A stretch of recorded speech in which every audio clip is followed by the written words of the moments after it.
Hey guys, welcome back to another part on a property launch, what it is, how to maneuver around it, and how to benefit from it, okay? This video is going to be about the pros and cons, right? So to everything in life, there could be a flip side, the other side of the coin. Let's look at both sides so that you're able to make a good decision.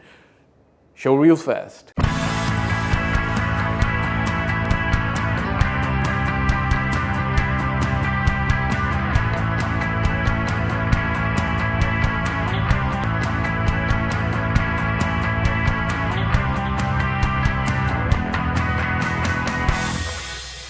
All right, guys, welcome back. Check out my other video where I talk about what a property launch is and more about history if you want to learn more about how the Dubai market's matured. It's some information that might be relevant for you. In this video, particularly, I'm only going to talk about the pros and cons. What are some things that you should be looking out for to make sure that you're able to make a smart, value-driven decision for yourself, your family, and your investments going forward, okay? So let's look at the absolute pros first, okay?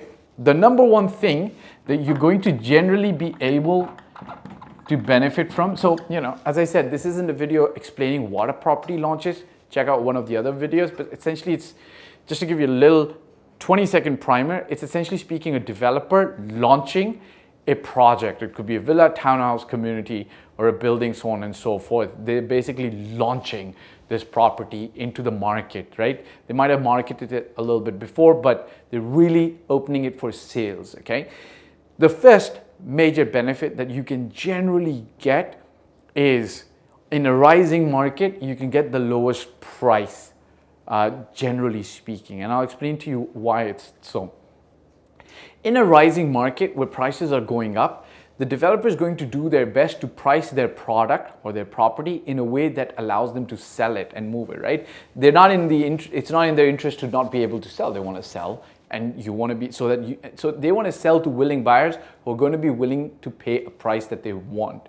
Generally speaking, they will be slightly conservative with the price they launch with, okay? Because it's very easy for them as the launch proceeds, if the demand is far exceeding the inventory or the available supply, it's easy for them to increase the price. First of all, they do good homework. They've got teams who know exactly how to price the property. And then as the market or as the launch proceeds, they're going to be able to increase the price. And generally speaking, developers don't launch all the inventory. If they've got 600 townhouses, they're going to probably launch about 200 in one phase, then another 200, and then another 200. Because what they do is with each phase, they can increase the price as they go up, okay? Now, if you come in at the early stage, the first day, the first few hours, you might get the lowest price, which is going to benefit you, because a developer won't start with the highest price, because bringing a price down looks bad and it's tough to control and manage the perception that the public ends up taking. So the developer is going to essentially launch at a price which is slightly conservative. So you, as a definite pro, can benefit from a lower price. Number two, you have the ability sometimes and not always to flip the property. Essentially speaking, if you bought at the lowest price and 3 phases later the price is like 20% higher, obviously there is an possibility that you could flip it and sell it to the next bidder who might be looking at a property or looking to save. If this is 20% higher or 7% higher, maybe you can give him at 3.5% and he might be able to purchase. Of course, this is not a given. There's no guarantee on this, but there is a pro and it could work, okay? Number three, okay, about inventory, okay? Now, this is a double-edged sword. Now, you might feel that it's a pro, and I'm gonna explain how this is also a con. When you're at the start, you might feel that you've got the largest available pool to choose from. But what did I tell you, right? The developers never launch. If they're launching 600 units, it'll probably run into 3 or 4 or 5 phases, and the first phase might be 200, generally speaking, even at the first phase stage, if they're launching 200, they're not going to be really launching all 200 at one shot. They'll probably launch about 40, a mix of 3-4 bedrooms if it's townhouses, or if it's apartments, then a mix of 1-3 bedrooms, and they're going to watch how the market goes.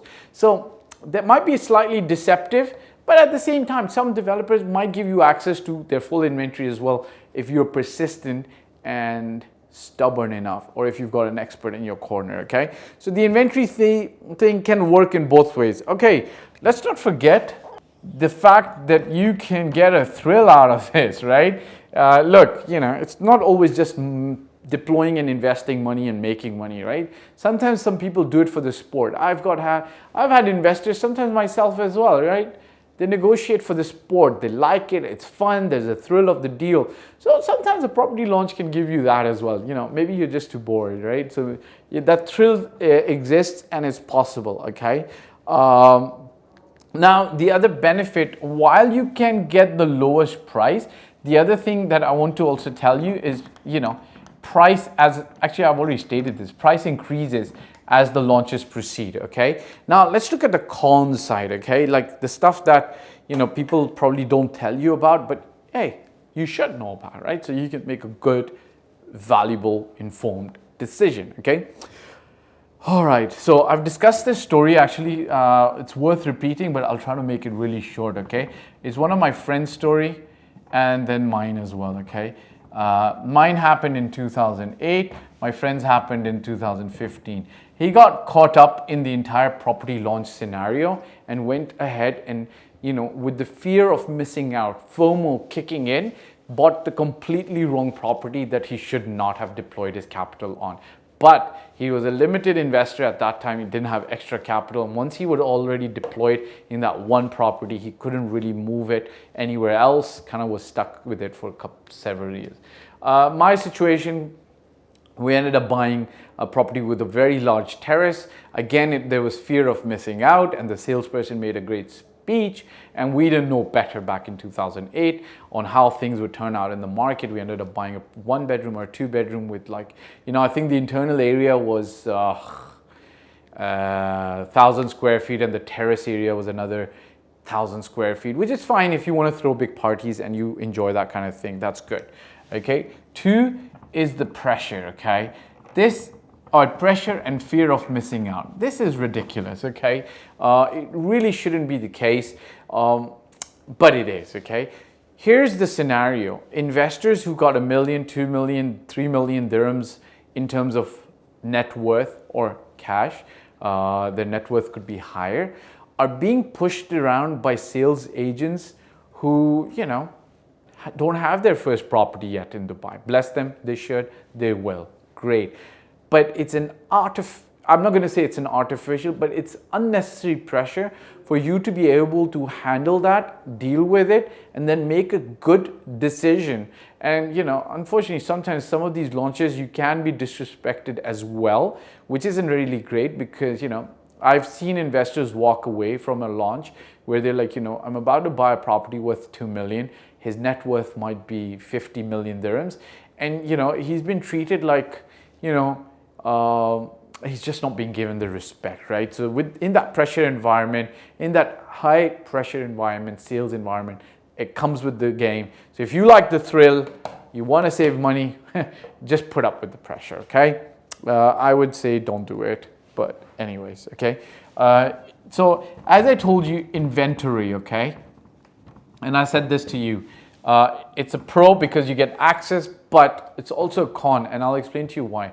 Developers never launch their A+ inventory at the beginning. It always comes after because they want to do 2 things. They want to increase the price. They want to increase the price, and they want to hold their best stock for later. I think this would be very apparent to you too, right? So let's say if, how could I explain this? If you had, let's say if you were selling cars, okay?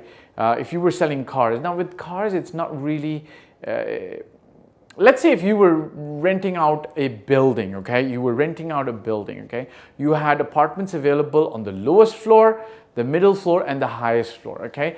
Generally, what people would do as a strategy is they would start renting their building out from the lower floors, or they might have a little bit of a mix going on. A few properties not overlooking the great views on the higher floors, and most properties on the lower floor. The reason they want to do that is they want to be able to raise prices as the floors go higher, and two, they don't want a situation where their entire top floors are completely rented out, so that people who are coming afterwards have no choice but to only choose lower floors. And they're stuck in a situation where a building could stay empty for a couple of months, couple of months, because nobody wants just the lower floor. People sometimes want the higher floor. So the developers got to do that as well. They mix and match, and they don't bring in all the availability at the property launch. That's a given. So most of the time, okay. The other two other things that I'm going to actually tell you is, you've got no time for evaluation, okay. Now, if you've studied the project really well, you've studied the floor plans really well, you will, and watch my other part as well, where I talk about expressions of interest and how they work in the local UAE market and the Dubai market.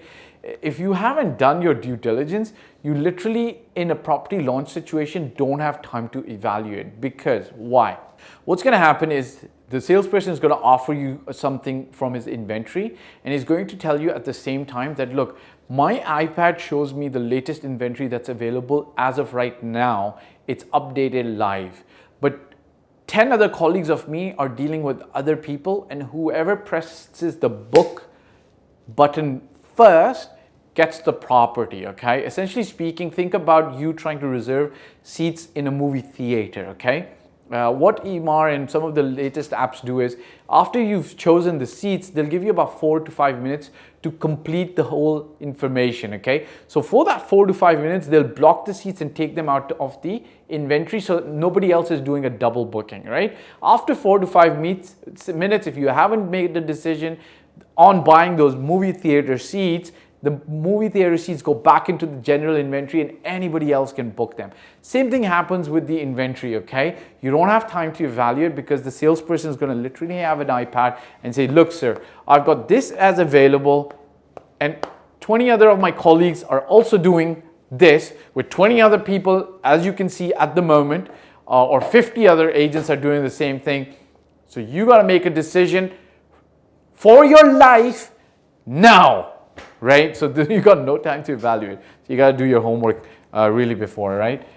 You got no time to do due diligence at that stage, okay? You better have done due diligence, all the due diligence for red flags, etc., etc., etc., before, okay? Last but not the least, I'll say with the inventory comes availability risk, okay? You never know if the developer is going to sell out, which is why I always say, look, I favor the organized way of investing, where you know what you want, have done the elimination, evaluation, qualification of properties, so that your evaluation due diligence is done on the availability, so that you can make the right informed decision. I hope this helps you.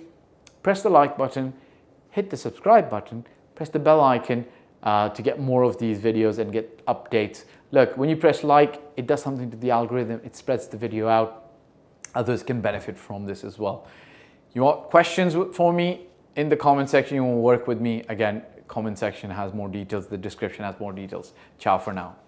Okay guys, so thanks for watching. My name again is Fahd Dawood. I've been doing this for 14 plus years. I started in 2006 in Toronto, Canada, and since 2007 I've been doing this in Dubai. I generally talk about real estate, your life, my life, and our path to allowing financial bliss coming to us. If you want to work with me, such as buy a property in Dubai, or you need general advice, you can hit me up on in the contact form below. If you've liked this video, I'd appreciate if you subscribe, press the bell icon, and hit the like button, and share it with other friends. Ciao for now.